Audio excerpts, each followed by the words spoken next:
As you all know, according to the Article 44 of the Directive Principle of the State Policy under the Constitution of India, there is a provision of a uniform civil code. So, what is uniform civil code? We will talk about today. Uniform civil code, सबसे पहले आप ये जान लो कि ये है concurrent list का matter, यानी इसमें स्टेट भी अपने लॉज बना सकती है और सेंटर भी अपने लॉज बना सकता है। ठीक है, अब बात करते हैं कि यूनिफॉर्म सिविल कोड है क्या। So basically it is the national civil code for all the section of the societies. ये एक नेशनल सिविल कोड होगा for all the section of the society irrespective of the religion and shall be treated equally according to the national civil code। इसका मतलब ये है कि बिना किसी भेदभाव के सभी के लिए एक समान कानून होगा। फॉर व्हाट, किन किन मुद्दों पर, तो सभी के लिए कानून समान होगा। For the matter of marriage, divorce, maintenance, adoption and succession of property and so on, these kind of matters will come into the uniform civil code where all the person, all the citizen of the India will be treated equally according to the national civil code। ठीक है, सो आप समझ गए होंगे what is national civil code, uniform civil code, जहां यानी कि पूरे देश में सभी के लिए विदाउट इररिस्पेक्टिव ऑफ रिलीजन, बिना किसी भेदभाव के, बिना किसी धार्मिक भेदभाव के सबको समान न्याय देना, सबको समान कानून का पालन करना ही uniform civil code, national civil code का मकसद है। ठीक है, इसे याद रखना, it is secured under the article 44 as the directive principle of the state policy. और अभी तक यूनिफॉर्म सिविल कोड भारत में लागू नहीं हुआ है। ठीक है ना, ये जरूर याद रखना, अभी तक कोई भी ऐसा यूनिफॉर्म सिविल कोड नहीं बना है। सो इसका बहुत ही फेमस केस है Shahbano case. Officially this case is known as Mohammad Ahmad Khan versus Shahbano Begum case. तो ये कहानी इनकी कुछ ऐसी शुरुआत होती है। अगर मैं बैकग्राउंड की बात करूं तो साहबानो अब कौन थी, मोहम्मद अहमद खान कौन है, अब ये कहां से आ गए। तो दोस्तों, साहबानो मुस्लिम विमेन थी, मध्य प्रदेश के इंदौर में वो रहती थी। 1932 में यानी 1932 में उनकी शादी होती है मोहम्मद अहमद खान से। मोहम्मद अहमद खान बाय प्रोफेशन वो एडवोकेट थे। साहबानो की शादी होती है मोहम्मद अहमद खान से 1932 में और इस शादी से उन्हें 5 बच्चे होते हैं। ठीक है, आफ्टर 14 ईयर्स ये सब चलता है। 14 साल बाद, शादी के 14 साल बाद मोहम्मद अहमद खान सेकंड वाइफ को लेके आते हैं, यानी वो दूसरी शादी कर लेते हैं। ठीक है, दूसरी शादी करने के बाद साहबानो और जो इनकी दूसरी वाइफ होती हैं कुछ कुछ साल तक साथ रहती हैं, इनका सब कुछ ठीक चलता है। 1978 में अप्रैल के मंथ में मोहम्मद अहमद खान क्या करते हैं, जो इन्हें मंथली पेमेंट किया करते थे, मंथली पैसे दिया करते थे 200 रुपए पर मंथ, उन्होंने वो मंथली पेमेंट देना बंद कर दिया। मोहम्मद अहमद खान ने 200 रुपए पर मंथ जो ये पैसा दिया करते थे साहबानों को, वो देना बंद कर दिया। ठीक है, और उस समय साहबानों की उम्र हो चुकी थी 62। And just because of she was old lady at that time, she was unable to maintain herself। ठीक है ना, इसलिए उन्हें जरूरत थी उनकी, और उसी समय पे बुढ़ापे में, जैसा आप सभी जानते हैं 62 की एज में वो कहाँ अपने से खुद को संभाल पाएंगे, अपने आप को मेंटेन कर पाएंगे। तो इस उम्र में उन्हें पैसा देना बंद करना एक बहुत ही बड़ा डिसीजन था मोहम्मद अहमद खान का। सो इसके अगेंस्ट में साहबानो फाइल करती हैं एक criminal suit on the lower court of Indore under section 125 of the criminal procedure code. 1978 के नवंबर महीने में ये मिस्टर तलाक ले लेते हैं, किससे, साहबानो से। अब जब साहबानो से इन्होंने एक तलाक ले लिया तो इनके अकॉर्डिंग ये था कि इनके ऊपर कोई भी ऑब्लिगेशन नहीं है to take a responsibility of the Shahbano, just because of according to Islam, according to rule of Islam, divorce wife की रिस्पॉन्सिबिलिटी लेना इनके लिए ऑब्लिगेटरी नहीं था। तो वो क्यों देंगे साहबानो को पैसे। साहबानो जब फाइल करती हैं criminal suit under lower court under section of 125 of CrPC, 500 रुपए पर month as a maintenance demand करी। अब आपके मन में लग रहा होगा कि अब अंडर सेक्शन 125 ऑफ सीआरपीसी क्या है, ये 125 सीआरपीसी क्या है। तो चलिए सबसे पहले जानते हैं CrPC 125। As you all know, There is a CRPC, Criminal Procedure Code of 1973, and under section of 125 of CRPC, there is a law related to the secularism, which says order for the maintenance of the wives, children and the parents. Section 125 of CRPC हमारे देश में secularism को परिभाषित करता है. वो कैसे? ये कहता है to provide a maintenance wives, children and parents. लेकिन उसमें क्या कंडीशंस हैं उसको देखते हैं.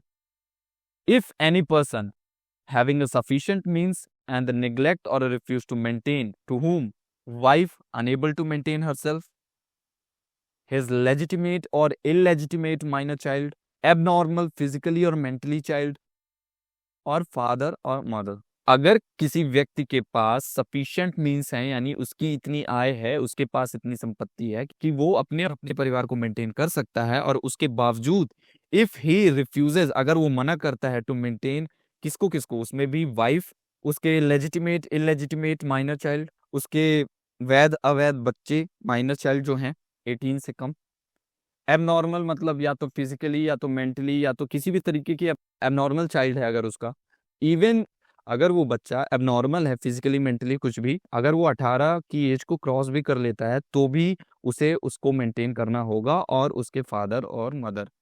अगर इन लोगों को वो मना करता है to maintain if the person having a sufficient means, so वहां पे जो मैजिस्ट्रेट है, अगर उसे ऐसे एविडेंस मिलते हैं कि ये सच में इसके पास ऐसे सफिशिएंट मींस हैं, वो कैपेबल है, उसके पास क्षमता है, लेकिन उसके बाद भी वो मना कर रहा है इन्हें मेंटेन करने के लिए, इन्हें पैसे नहीं दे रहा है, इनका पालन पोषण नहीं कर रहा है, इनको सुरक्षा नहीं दे रहा है, so in that case the magistrate can punish him under 125.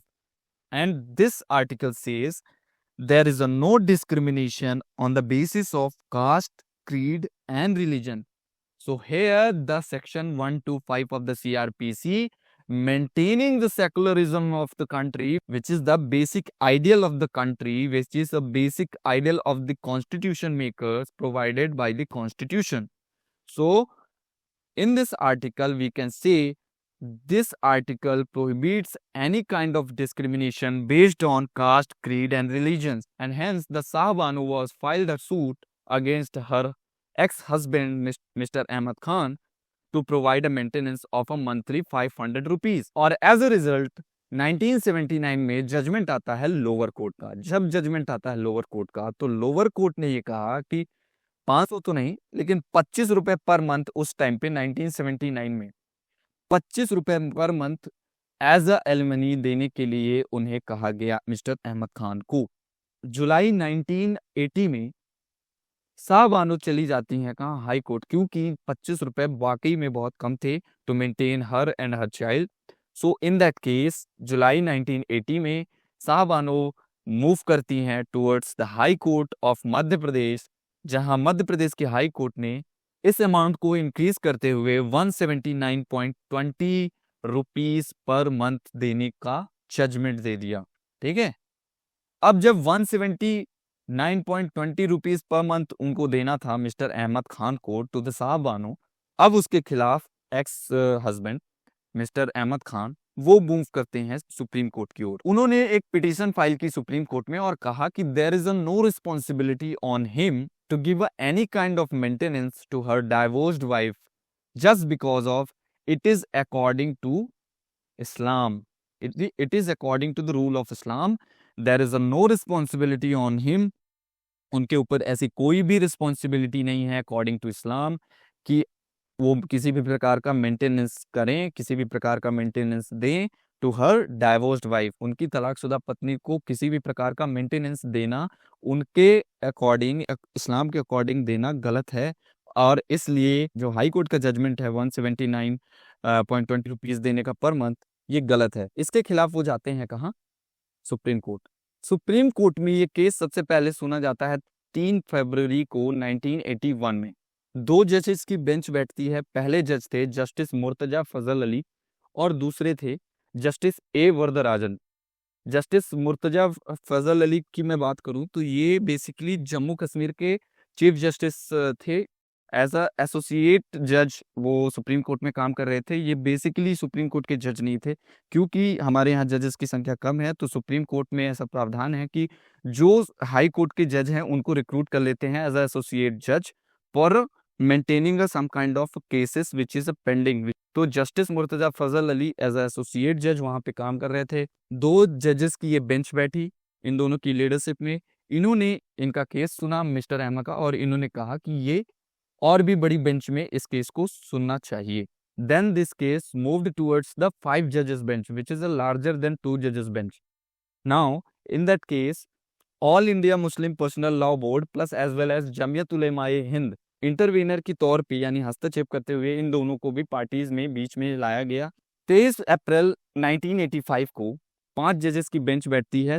Chief justice थे उस समय Y V. Chandrachud, justice Ranganath Mishra, justice D A. Desai, justice O Chinnappa Reddy and Justice E.S. Venkat Ramya.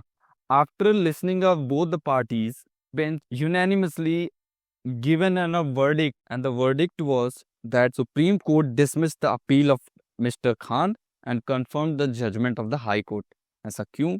क्योंकि there is a no conflict between the section 125 of CRPC and the Muslim Personal Law on the obligation to provide the maintenance, because according to the section 125 of the CRPC there should be no discrimination on the caste, creed and the religion. ठीक है।